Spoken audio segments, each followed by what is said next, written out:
안녕하십니까. 부국부동산 연구소 대표 안상주입니다. 최근 3월 23일에 한남 뉴타운 5구역이 재정비 촉진계획 변경안이 결정 고시되어서 그게 큰 이슈가 되어가고 있는데요.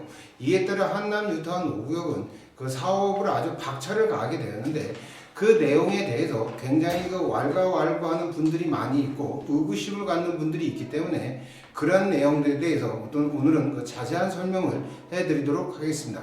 먼저 사업판을 보시면 아시겠지만 가장 우리가 관심이 있는 부분들이 조합원 분양가가 얼마가 되고 내가 보유하고 있는 재산이 얼마가 돼서 감정평가액이 얼마가 나와서 그럼 과연 내가 부담해야 되는 분담금은 얼마인가, 이게 굉장히 초미의 가장 관심사다, 이렇게 말씀드릴 수가 있겠는데요.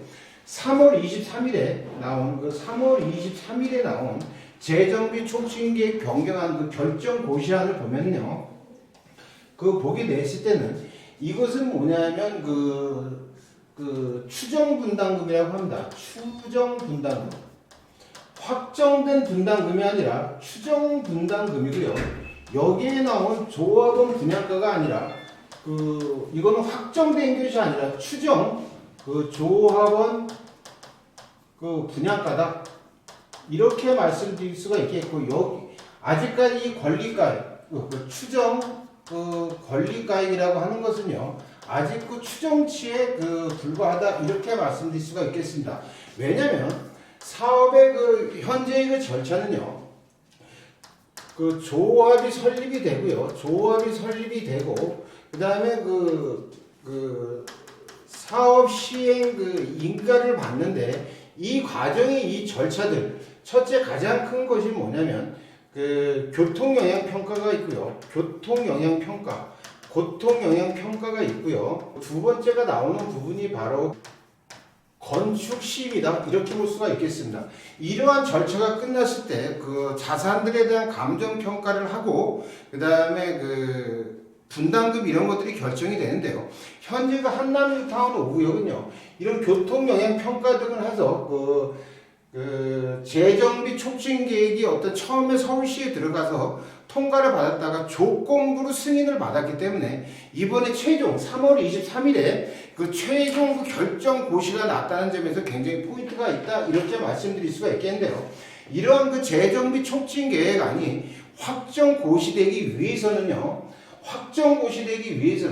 이러한 추정 분담금이 반드시 심의사항에 고려가 되어야 되기 때문에 조합 입장에서는 이러한 추정치에 대해서 이것도 같이 서류를 제출했고 이것들이 승인이 됐는데요. 일부 방송하시는 분이나 유튜브 분들이 이것들이 마치 확정된 추정 분담금, 이런 분담금이라고 이렇게 잘못된 고지를 해서 굉장히 투자자분들이나 조합원들이 굉장히 혼란스러워 하시는데, 이러한 추정 분담금은요, 두 단계에 대해서 이게 나온다, 이렇게 말씀드릴 수가 있겠습니다. 이 추정 분담금은요, 지금 한남 5구역과 마찬가지로 재정비 촉진계획,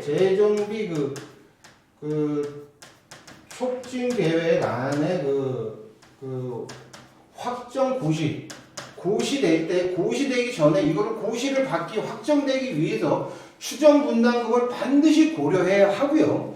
그 다음에 건축 시비를 확정 후 사업 시행 인가를 받기 위한, 즉 건축 심의를 받고요. 건축 심의를 받고 그 다음에 사업 시행 인가, 사업 시행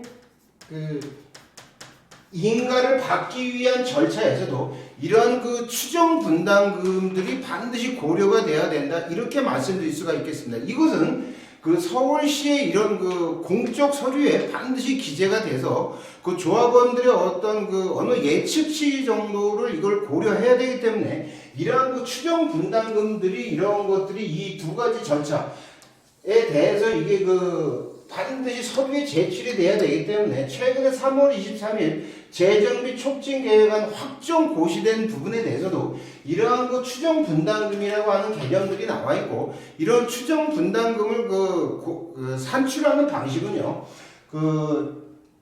추정된 조합원 분양가와 추정된 권리가액을 공제함으로써 추정 그 추정 분담금이 나온다 이렇게 그 말씀드릴 수가 있겠습니다. 그리고 추가로 말씀드리지만 한남 5구역 같은 경우는요 이러한 그 건축 심의가 올 그 4월 말 4월에 그 4월 셋째 주 4월 그 17일부터요 4월 17일부터 21일 사이에 서울시에 그 제출될 예정이고 이러한 내용들은 올 8월 달에 그 8월 정도까지 건축 시비를 득하기 위해서 그 서류가 제출될 예정이라는 점도 뭐 추가로 말씀드릴 수가 있겠습니다. 그리고 그러면 이 확정된 분담금은 과연 언제 이거가 그 결정이 됐냐 하면요. 이 확정된 그 분담금은 이 그 조합원 분양가와 그 권리가의 산정이 나오는데 이러한 그 내용들은요 다시 한번 해드리도록 하겠습니다. 이러한 그 확정된 그 분담금과 확정된 조합원 분양가, 확정된 감정평가액은 언제 발생을 하냐면 사업 시행 그 인가를 받고서 이거를 고시하게 되어 있습니다. 사업 시행 인가를 고시일을 그 기준으로 해서 그 용산구청, 그 지자체죠. 용산구청이 2개 이상의 감정 그 평가 그 법인을 무작위로 선출을 합니다. 그래서 이 사람들이 그 평가한 감정 평가, 즉 그 뭐냐면 그 자산의 그 조합원의 어떤 자산의 그 종전 자산가액, 종전 가액과 그 다음에 공사비 그 다음에 그 주변의 시세 등을 고려한 그 이러한 내용들을 가지고 그 감정평가법인이 그 감정평가를 하게 되고 이 감정평가와 연동을 해서 조합원 분양가가 산출이 되고요. 이 두 가지가 산출됐을 때 이러한 뭐 추가 분담금 혹은 그 조합원 분양가보다 내 권리가액이 많은 분들은 환급액이라고 하죠. 이런 환급액이 결정되는 것은 바로 그 사업 시행인가 고시일 이후 이때 될 수가 확정이 된다. 이렇게 그 말씀드릴 수가 있겠습니다. 따라서 지금의 그 나와 있는 그 재정비 촉진기의 변경 아니고 확정 고시된 이런 추정 분담금은 확정된 부분이 아니라 그냥 참고 사항으로 아셔야 된다 이렇게 말씀드릴 수가 있겠고 이러한 그 추정 분담금에 대한 내용은 향후에 그 건축 시비 통과하고 사업 시행 인가를 받기 위한 과정에서도 다시 한번 등장하는 그 공적인 서류이기 때문에 추정 분담금에 대한 이런 개념들은 재정비 촉진 계획 그 변경안을 할 때 그 다음에 그 두 번째는 건축 심의 이후 사업 시행 인가를 그 득하기 위한 공적 서류에 반드시 제출돼야 된 그 서류이기 때문에 이것이 확정부는 아니다.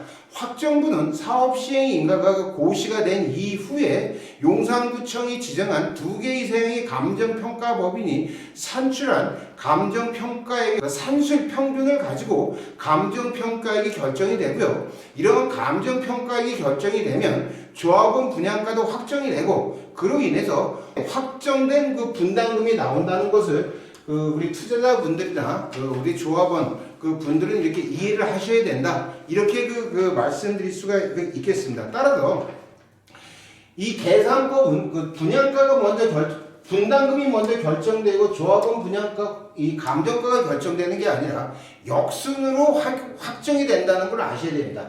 감정평가와 조합원 분양가, 분담금 이게 거꾸로 이렇게 진행되어 간다는 점에 대해서 반드시 헷갈리지 마시고 꼭 확인하셔야 된다. 이렇게 말씀드릴 수가 있겠습니다. 그리고 추가적인 하나를 더 설명을 좀 간단히 좀 해드리자면 이 감정평가액을 이거 산출을 할 때 여러 가지 고려 사항들이 있지만 가장 중요한 것은 모든 원가 중에서 가장 중요한 것은 역시 조합원 자산의 가액 그 다음에 공사비 건축비를 얘기하고요. 그 다음에 두 번째 기타 비용 기타 비용 조합 운영비라든가 그 다음에 차용하고 쓴 이자 비용 이러한 비용들을 들 수가 있는데 이러한 역선으로 이게 분담금이 결정되고 분양가 감정가액이 결정되는 것이 아니라 이 계산 방식은 거꾸로 계산을 하기 때문에 모든 원가가 높아지면 조합원 분양가도 높아지고요. 조합원 분양가 높으면 일정 부분의 분담금이 결정이 되는데 이것을 무한정 조합원 분양가를 내가 그 모든 그 감정평가, 이 조합원의 자산가액이 높아지는 것은 좋지만 이거와 연동돼서 조합원 분양가도 올라가기 때문에 나의 감정평가액을 많이 받는다고 하는 것이 왜 좋지 않은 방법이냐면 이 조합원 분양가는요. 조합원 분양가는 일반 분양가와 또 연동되어 있는데 이러한 일반 분양가는 바로 그 분양가 상한제에 걸리기 때문에 이러한 것들은 어떤 적정 규모의 합리적인 선택을 그 조합이 해야 되고 너무 무리한 것을 그 조합원들이 요구를 해서는 안 된다 이렇게 말씀드릴 수가 있겠습니다. 일반 분양가를 높여서 이렇게 하면 조합원들의 수익이 극대화될 수가 있겠지만 이러한 것들은 그 제도적으로 분양가 상한제라고 하는 그 내용들이 있기 때문에 무한정 그 조합원들에게 유리할 수 없고 적정 규모의 분담금들 조합원들도 납부해야 되기 때문에 이러한 것들은 적정 규모에서 어떻게 보면 조합에서 잘 운영을 해야 된다 이렇게 말씀드리면서 오늘 강의는 여기까지 설명해 드리도록 하겠습니다.